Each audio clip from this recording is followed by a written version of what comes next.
বাংলা টেলিভিশনে এমন ভূমিকম্প শেষ কবে হয়েছে মনে আছে?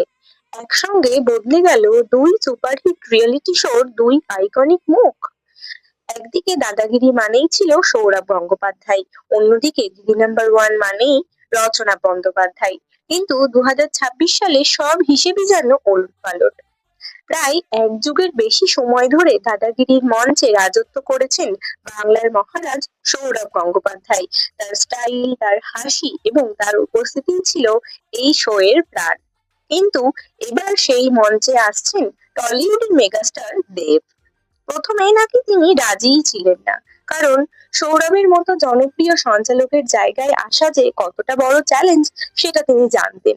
অন্যদিকে বাংলার ঘরের মেয়েদের সবচেয়ে প্রিয় শো দিদি নাম্বার ওয়ান, আর সেই শো এর সঙ্গে রচনা বন্দ্যোপাধ্যায়ের নাম যেন সমার্থক হয়ে গিয়েছিল।